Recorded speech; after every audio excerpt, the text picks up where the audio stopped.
Hello बच्चों। आज के हम अपने अगले वीडियो के अंदर मैक्सवेल के समीकरण देखेंगे।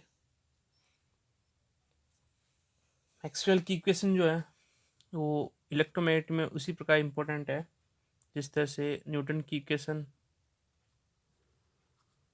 यांत्रिकी के अंदर मैक्सवेल के समीकरण। ठीक है। टोटल मैक्सवेल ने विद्युत चुंबकीय क्षेत्र को समझने के लिए, ठीक है, चार महत्वपूर्ण समीकरण दिए। ठीक है, जिसको अपन मैक्सवेल की प्रथम समीकरण या विद्युत चुंबकीय समीकरण भी कहते हैं। मैक्सवेल की प्रथम समीकरण, ठीक है। और चलो अपन मैक्सवेल प्रथम समीकरण, द्वितीय समीकरण, तृतीय, चतुर्थ, ऐसे करके चार समीकरण दिए थे। सबसे पहले अपन बात करते हैं सबसे पहले समीकरण की। ठीक है ना, मैक्सवेल का प्रथम समीकरण, जिसको अपन स्थिर वैद्युतिकी का गाउस के नियम से भी पढ़ते हैं।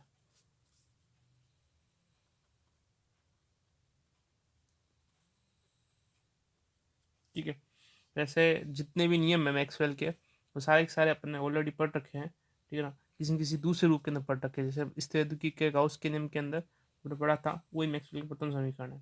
क्या कहता है? इस नियम अनुसार इस नियम अनुसार किसी भी बंद पृष्ठ से किसी भी बंद पृष्ठ से गुजरने वाला या संबद्ध कुल कुल विद्युत फ्लक्स उस बंद पृष्ठ में से उस बंद पृष्ठ में से बंद पृष्ठ में उपस्थित कुल आवेश का कुल आवेश का 1/ε0 गुणा होता है। ठीक है, तो जो अपन ने स्थिर स्थिर के गाउस के नियम में पढ़ा था वही अपना क्या मैक्सवेल का प्रथम समीकरण है। कैसे? हमको पता है फ्लक्स जो होता है, ठीक है, उसको लिखते हैं ई डॉट डी एस से। ठीक है, सरफेस इंटीग्रल वो जो होगा वो होगा कुल आवेश का 1/ε0 होना, जहाँ ये सिग्मा क्यू है इसको समझेंगे क्यू टोटल कुल आवेश या बंद पृष्ठ में उपस्थित कुल आवेश। इसका मान रहेगा कैपिटल क्यू भी लिख सकते हैं इसको। और इसको अपन किसी क्षेत्रफल आयतन के अंदर रो डी वी से लिखेंगे, क्योंकि जो रो होता है वो होता है D Q upon D V. ठीक है, तो डी क्यू क्या रहेगा? Rho D V, rho D V या Q equal to rho D V. ठीक है, नेक्स्ट तो अपन ये यहाँ पे वैल्यू पुट करेंगे तो ये हो जाएगी ई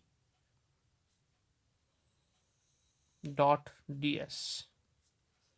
सिग्मा क्यू की जगह अपन लिख सकते हैं कैपिटल क्यू भी लिख सकते हैं, और इसकी जगह अपन लिख सकते हैं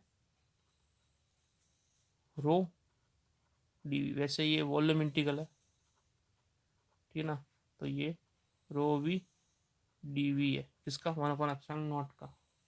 ठीक है, अब सरफेस इंटीग्रल को वॉल्यूम इंटीग्रल में कन्वर्ट कर रखा है, लिख रखा है मतलब। और हमको पता है इससे गाउस की डाइवर्जेंस थ्योरम से, गाउस की डाइवर्जेंस थ्योरम क्या कहती है? फर्स्ट टाइम जितनी भी थ्योरम्स यूज में आई थी इस फर्स्ट यूनिट में पता चल गया होगा कि इसमें यूज में आ रही है। ठीक है, तो ये चीज़ सब प्रोडक्ट किया आपने। ई डॉट डी एस जो सरफेस इंटीग्रल है वो वॉल्यूम इंटीग्रल में कन्वर्ट होता है डी वी के अंदर। ठीक है, तो इसको मैं देता हूँ समीकरण एक, ऊपर दे रखी है अपन ने। अच्छा, इसको देते हैं समीकरण एक। ठीक है, इसको दे देंगे अपन समीकरण दो, समीकरण तीन। समीकरण दो और तीन को कंपेयर करेंगे तो क्या मिलेगा? समीकरण दो और तीन को कंपेयर करने पर हम लिख सकते हैं इस सरफेस इंटीग्रल की दोनों का वॉल्यूम इंटीग्रल बदल देते हैं। ठीक है, उस तब तो अपने पास में वही है, इधर rho del dot E D V, तो उधर 1/ε0 rho V D V, rho D V. ठीक है, और इधर लेके आएंगे अपन इसको, तो ये क्या जाएगा, del dot E D V minus 1/ε0 rho D V equal to 0। ठीक है, तो इसको एक साथ में कंबाइंड रूप में अपन लिख सकते हैं, क्या लिख सकते हैं, del dot E minus rho upon epsilon dot D V equal to 0। ठीक है, और ये वैसे आरबीटी सरफेस के लिए भी लगाया जा सकता है, किसी भी स्वैच्छिक पृष्ठ के लिए ये समीकरण अपन अप्लाई कर सकते हैं। ठीक है, और इसी से अपन लिखेंगे, क्या लिखेंगे, del dot E minus rho upon epsilon equal to 0, या del dot E equal to rho upon epsilon.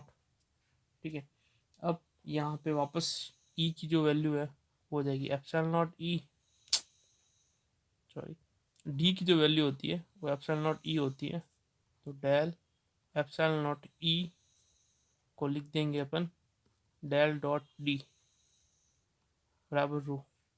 ठीक है, तो रो की वैल्यू क्या जाएगी, डेल डॉट डी।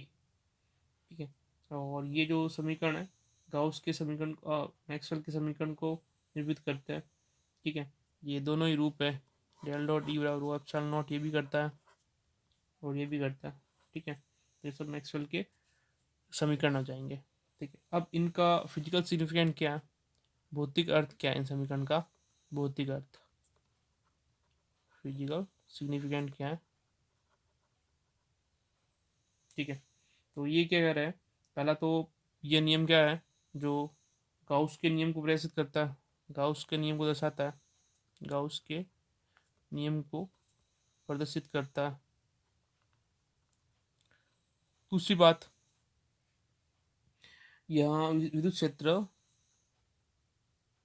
या विस्थापन सदिश डी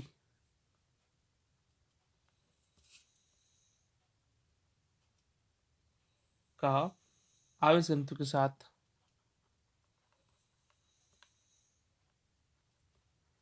रो के साथ संबंध प्रदर्शित करता है।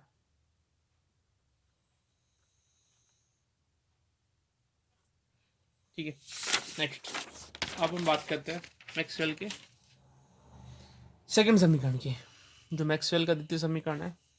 ठीक है, मैक्सवेल का द्वितीय समीकरण,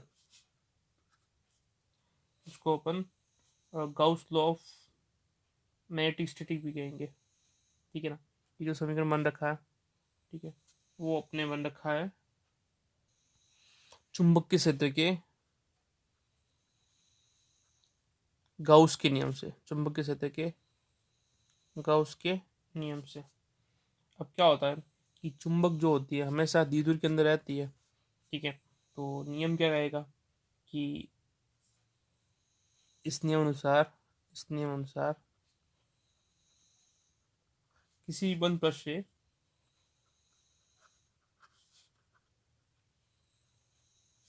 से गुजरने वाले या संबद्ध कुल चुंबकीय फ्लक्स का मान, कुल चुंबकीय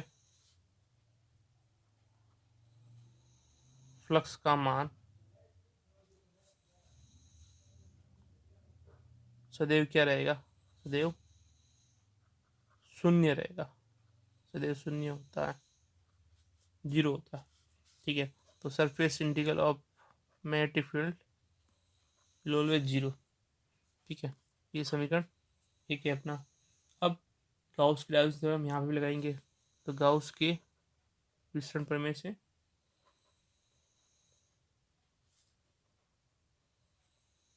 क्या कहती है कि बी डॉट डी एस जो है हो जाएगी del dot B D V, ठीक है। यहाँ पर अपन बी डॉट डी एस को अप्लाई करेंगे, तो ये जगह del dot B D V equal to 0, या अपन लिख देंगे इसको डेल डॉट बी बराबर 0। और हमको बताया कि बी तो है चुंबकीय क्षेत्र, और एच जो है चुंबकन क्षेत्र है। बी चुंबकीय क्षेत्र मैग्नेटिक फील्ड, और एच जो है मैग्नेटाइजिंग फील्ड है, चुंबकन क्षेत्र है। तो इन दोनों के मध्य जो संबंध रहेगा वो होता है बी बराबर म्यू नॉट एच, ठीक है। तो इस स्थिति के अंदर हम क्या लिख देंगे, इसको क्या लिखेंगे कि del dot mu naught into H बराबर 0, या डेल डॉट एच बराबर 0। डेल डॉट बी भी 0 है, डेल डॉट एच भी 0 है, ठीक है। तो ये समीकरण एक तो ये एक ये और ये एक ये समीकरण हो जाएंगे इसमें, ठीक है। तो इसमें ये जो समीकरण 3 और ये जो 4 है ना, वो मैक्सवेल की द्वितीय समीकरण को व्यक्त करेगा, ठीक है। ये तीसरा तो वैसे चुंबकीय में गाउस के नियम को, ठीक है ना, मतलब दोनों ही समीकरण वैसे एक ही है, वैसे गाउस के नियम का ही है रूप है मैक्सवेल का द्वितीय समीकरण, ठीक है। अब इसका भौतिक अर्थ क्या है, ठीक है। तो इसके अपन भौतिक अर्थ की बात करते हैं, तो पहले तो ये हो जाएगी कि ये जो नियम है, ये जो समीकरण है, तो क्या करता है,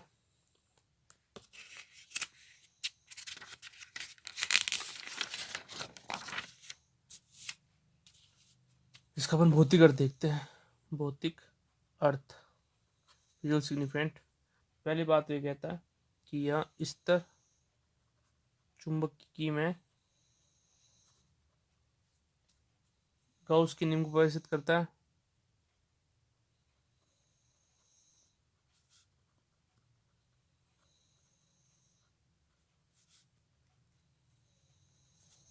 दूसरी बात ये कहता है, ये नियम कहता है कि इस नियम अनुसार